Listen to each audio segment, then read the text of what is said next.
Aha, I think we are recording. Hello, YouTube. So today I thought I would do a, where are we? March TBR. Because I have been rather behind on my booktube related videos. So I thought I would try and do this one a little bit in advance. We're not actually in March yet, so that's a bonus. And do my TBR for the month of March. I appreciate you didn't get one in February and I haven't done wrap-ups and I've been completely rubbish. So sorry to all of you who are here for booktube content.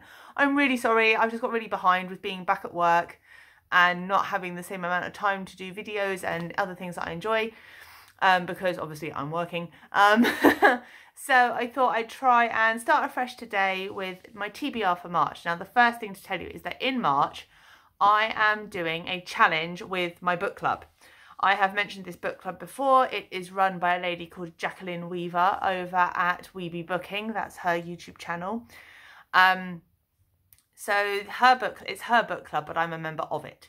So I am doing the Spell It Out challenge, which is for the whole of March. And the first 3 books in my TBR are definitely for that challenge. They're the 3 books I definitely have to get read. They are also part of various other challenges within the book group as well. So this gets complicated now.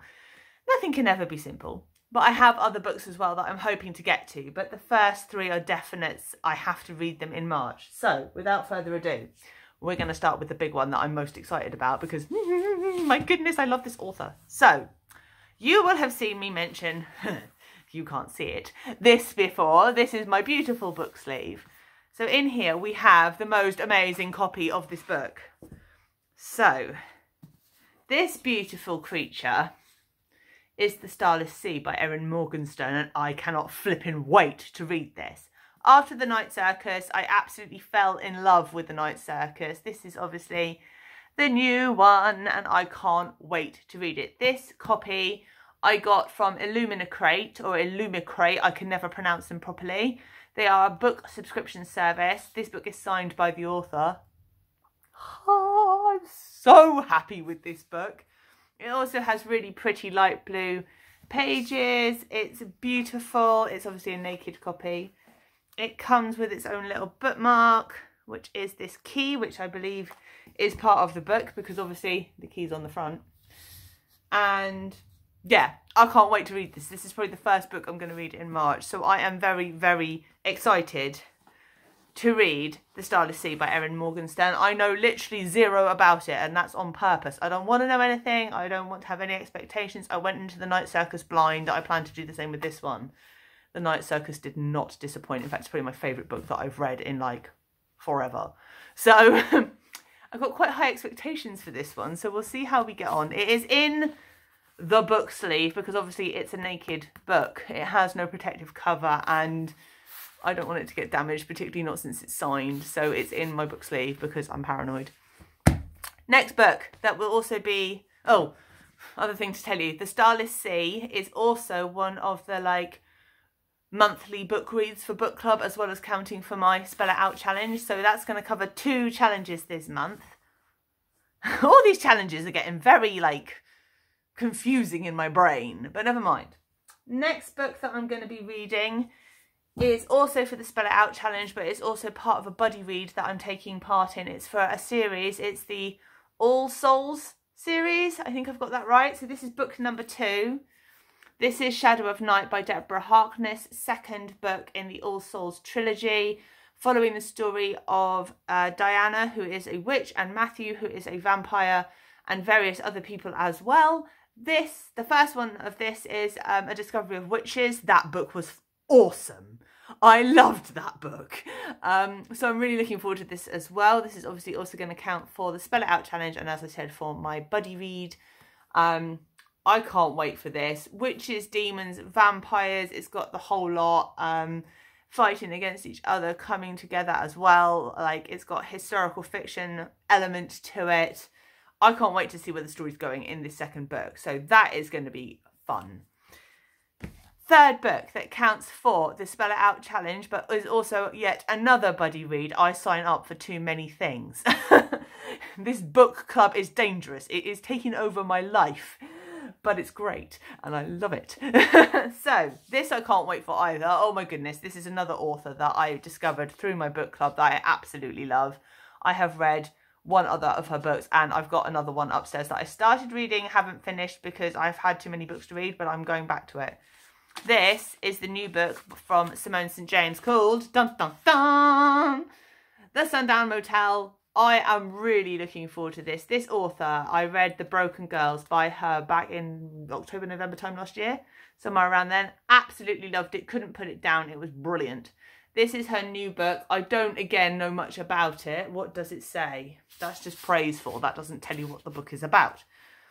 So, I will read you the beginning bit. It says, something hasn't been right at the roadside Sundown Motel for a very long time, and Carly Kirk is about to find out why in the chilling new novel from the USA Today best-selling and award-winning author of The Broken Girls.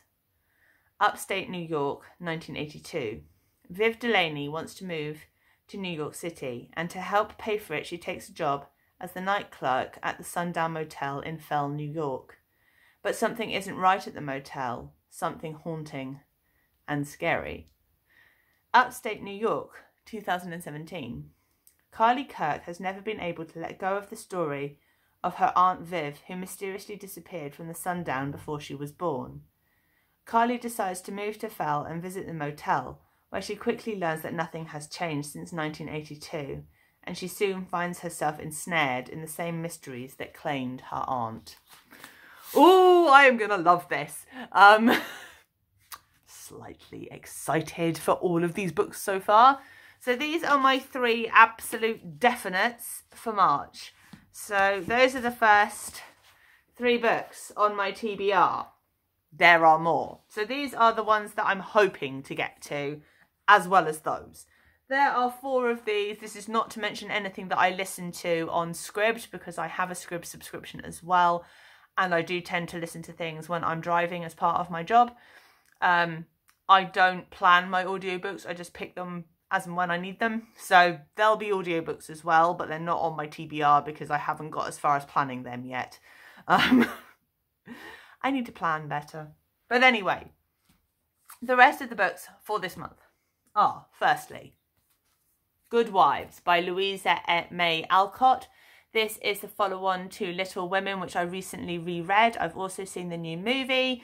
I am obsessed with Little Women. It's my favourite book from when I was a child. I've read Little Women probably at least 3 times, which for me is very unusual. I hardly ever reread anything. So this is the next one in the series, following the stories of the March sisters. Interestingly, on the back it says that it follows the stories of the 4 sisters. Well, Beth, something happens to Beth. I just realised I'm going to give a spoiler away if I say exactly what happens to Beth. But let's just say it would be very difficult for her story to continue except through the other sisters. So, interesting. But this is the next book in the series. I have not read this before. I recently remembered that there were sequels to Little Women.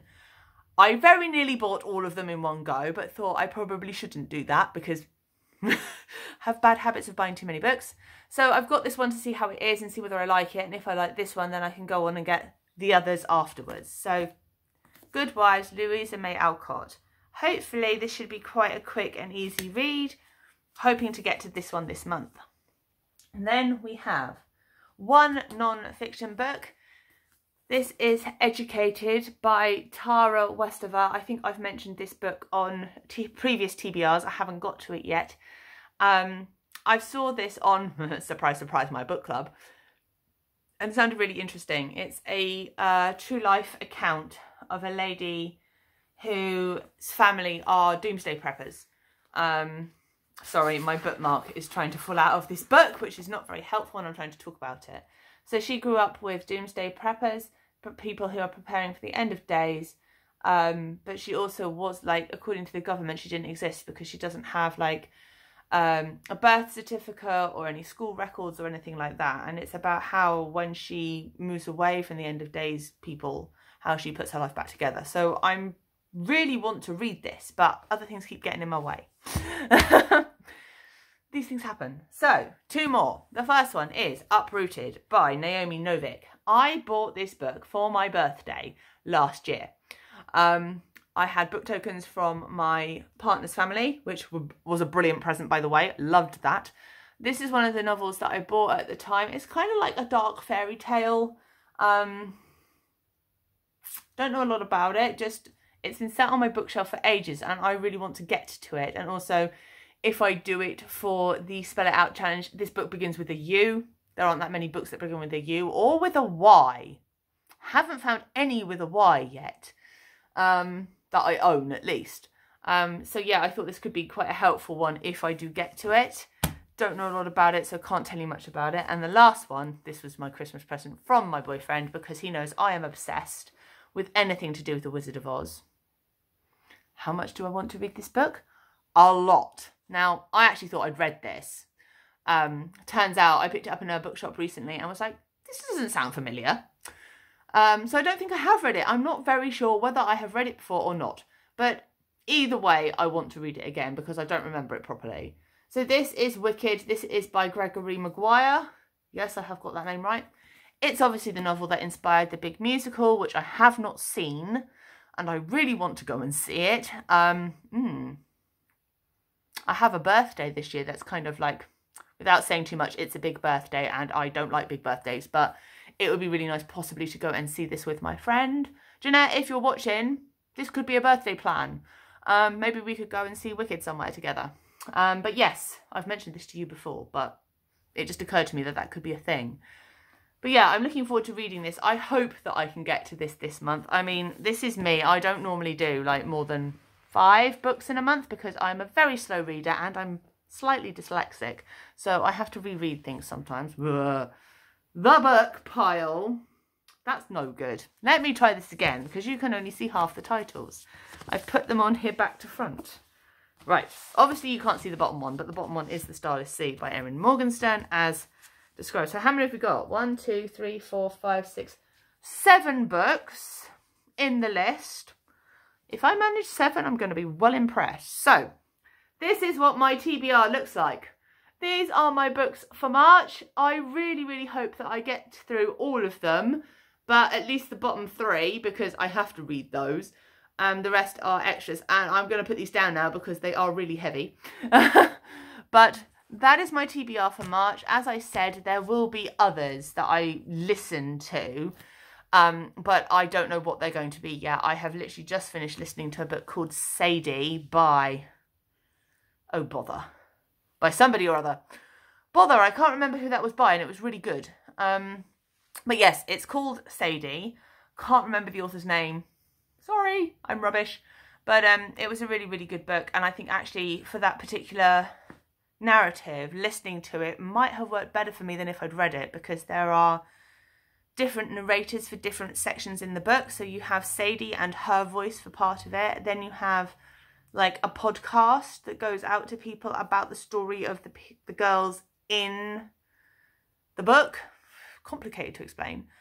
So you have the podcast and then you have other sort of less well-formed characters, so they're only in the book for a little bit, that kind of play into the story, and I think it just worked really, really well on audio, so we liked that quite a lot.